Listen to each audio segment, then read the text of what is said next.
Night photography can be like poetry. It's about finding the extraordinary in the ordinary. When you have a good night and things come together in a random way that make images that you could never ever repeat again, you know, that's what keeps us going. That's what keeps us going out night after night, hanging out under the stars and making images.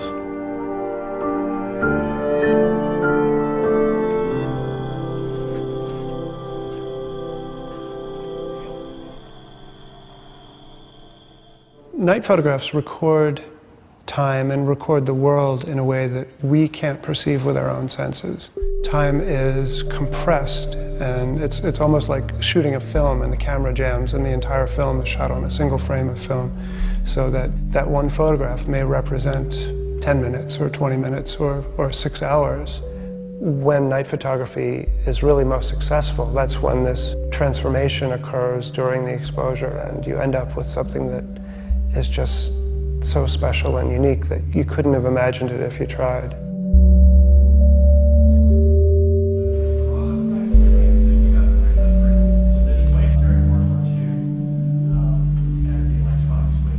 Lance and I have each taught photography workshops independently for about 15 years, but we've been teaching these together for about 3. It's just such a much more rewarding experience to have a partner to work with. Especially when we see eye to eye on so many things, but have different perspectives at the same time. In our night photography workshops, we have a broad range of students or participants, but the ultimate goal is to introduce people to a new way of seeing and open up new creative possibilities for them. Terlingua is such a unique place. There's all kinds of human structures and creations in various states of construction and decay that make for wonderful subjects to photograph. So talking about night photography in the abstract is very different from actually doing it. When you get out into the field and start to work with your equipment and in the low light levels, it becomes obvious right away that it's different from photographing in the daytime. In that regard, working with people one-on-one in the field is a good way for them to kind of ease into it and get comfortable looking at the world at night and thinking about it photographically. Working at night requires you to really think differently about what you're doing. The exposures are so long that you've really got to think about what's going to happen during the exposure. If you've got stars in your frame, how are they going to move? Are they going to spiral, or are they going to move diagonally? And you also want to think about where you want to add light, if you're adding light, and how you want to do it. Light painting is perhaps the most expressive way that photographers can put their own hand into an image. It usually involves moving a flashlight very slowly up and down and back and forth over the object.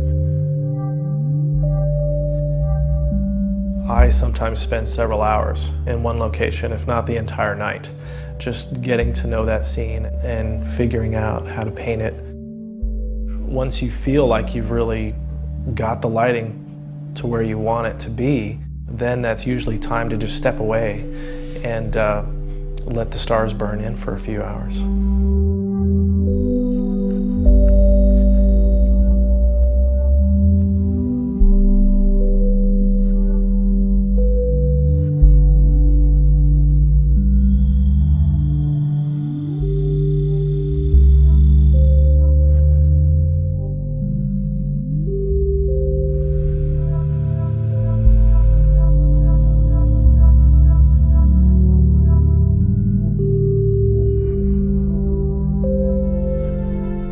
There's an old mine that has a horizontal shaft or a horizontal drift that you can actually walk into as opposed to descending down into on a cable or rope. So the Via della Mina mine is a location that we like to go to every year. People just naturally and organically end up working together on certain projects. So to be out on location and working with somebody, you know, talking out the light painting, talking out the composition, sharing your ideas and listening to their ideas is a really great part of the process. It's a really gorgeous composition there. This might be... The next morning when we were reviewing images, it's just amazing to see the incredible variety of images that people come up with. The long exposures give us that opportunity to light photographs uniquely and differently each time you make an exposure. The images captured in camera are really just a starting point. They're digital negatives, if you will, that can be developed and expressed in many different ways.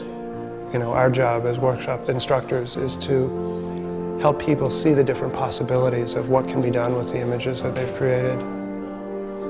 Night photography is a really good opportunity to think radically differently about the work that you do, and it forces you to think about why you do what you do and why you make the images that you make.